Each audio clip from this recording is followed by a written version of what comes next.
নমস্কার সম্মানীয় দর্শক বন্ধুগণ, রেলের তরফ থেকে আবার ভাড়া বৃদ্ধি করা হচ্ছে। কোন ট্রেনে বা কোন ধরনের টিকিটে কত ভাড়া বৃদ্ধি পাচ্ছে সম্পূর্ণ আপডেট আপনারা পাবেন। সমস্ত টিকিটের ক্ষেত্রে দাম বৃদ্ধি হচ্ছে না। কাদের বৃদ্ধি হচ্ছে, কাদের অপরিবর্তিত থাকছে জানার জন্য ভিডিওটি স্কিপ না করে দেখুন এবং চ্যানেলে নতুন হয়ে থাকলে ছোট্ট চ্যানেলটি সাবস্ক্রাইব করে নোটিফিকেশন অল করে রাখতে ভুলবেন না। দেখুন এ বিষয়ে একটি প্রতিবেদনে কী তথ্য উঠে এসেছে। মাত্র ৫ মাসের মধ্যে রেলের যাত্রী ভাড়া পরিবর্তনের পথে হাঁটল কেন্দ্রের মোদী সরকার। সামান্য হলেও গত ১ জুলাই রেলের যাত্রী ভাড়া বৃদ্ধি করেছিল কেন্দ্র। রবিবার ফের রেলমন্ত্রক জানিয়ে দিল, আগামী ২৬ ডিসেম্বর থেকে যাত্রী ভাড়ায় পরিবর্তন করা হচ্ছে। অবশ্য এবারও রেলের পক্ষ থেকে দাবি করা হয়েছে নামমাত্র ভাড়া বৃদ্ধি পাচ্ছে। এতে রেলের সাধারণ যাত্রীদের পকেটে চাপ পড়ার কোনো আশঙ্কা নেই। ভাড়া বৃদ্ধির কারণ হিসাবে রেলের ক্রমাগত খরচা বৃদ্ধিকেই হাতিয়ার করেছে মন্ত্রক। সামান্য ভাড়া বৃদ্ধি থেকে অবশ্য শুধুমাত্র চলতি বছরেই রেলের আয় হতে চলেছে প্রায় ৬০০ কোটি টাকা। রবিবার রেল বোর্ড জানিয়েছে, শহর ও শহরতলির লোকাল ট্রেন অর্থাৎ সাবারবান ট্রেনের ভাড়ায় কোনো রকম পরিবর্তন করা হচ্ছে না। অপরিবর্তিত থাকছে মান্থলি সিজন টিকিটের মূল্য।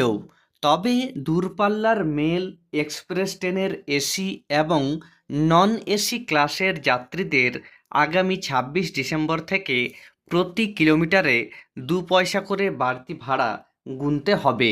সাধারণ যাত্রীদের ক্ষেত্রে কী প্রভাব পড়বে?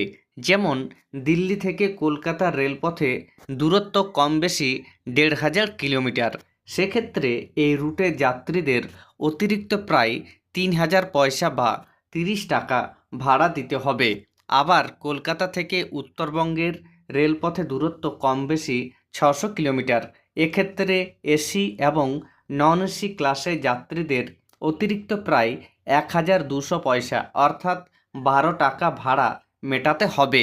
একইভাবে দিল্লি থেকে উত্তরবঙ্গের দূরত্ব কম বেশি ২,০০০ কিলোমিটার। এক্ষেত্রে অতিরিক্ত প্রায় ৪,০০০ পয়সা বা ৪০ টাকা ভাড়া গুনতে হবে সংশ্লিষ্ট রেল যাত্রীদের। এদিন রেল জানিয়েছে, ২১৫ কিলোমিটার পর্যন্ত ট্রেনের অর্ডিনারি ক্লাসের ভাড়ায় কোনো পরিবর্তন হচ্ছে না। তারপর থেকে প্রতি কিলোমিটারে ১ পয়সা করে যাত্রী ভাড়া বৃদ্ধি পাবে।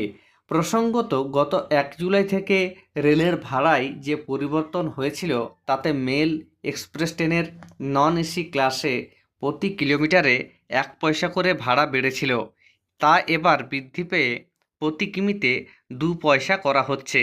সেই সময় ট্রেনের সেকেন্ড ক্লাস অর্ডিনারি শ্রেণীতে প্রথম ৫০০ কিমি পর্যন্ত কোনো ভাড়া বৃদ্ধি পায়নি।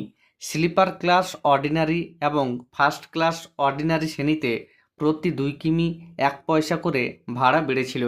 এবার সার্বিকভাবেই ট্রেনের অর্ডিনারি শ্রেণীতে ২১৫ কিলোমিটার পর্যন্ত মাপকাঠি রাখা হয়েছে। অর্থাৎ সাধারণ মধ্যবিত্ত রেল যাত্রীদের পকেটে চাপ পড়ছেই। খরচ বৃদ্ধির প্রসঙ্গে রেল এদিন জানিয়েছে, ম্যান পাওয়ার কস্ট বেড়ে হয়েছে ১,১৫,০০০ কোটি টাকা। পেনশন কস্ট বৃদ্ধি পেয়েছে ৬০,০০০ কোটি টাকা।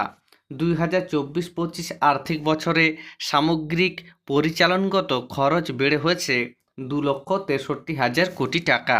তাহলে বুঝতেই পারছেন, রেলের তরফ থেকে দ্বিতীয়বার ভাড়া বৃদ্ধি করা হচ্ছে। তবে লোকাল ট্রেন এবং মান্থলি টিকিটের দাম বাড়ছে না। শুধুমাত্র দূরপাল্লার এসি বা নন এসি ট্রেনের টিকিটের মূল্য বাড়তে চলেছে। ধন্যবাদ।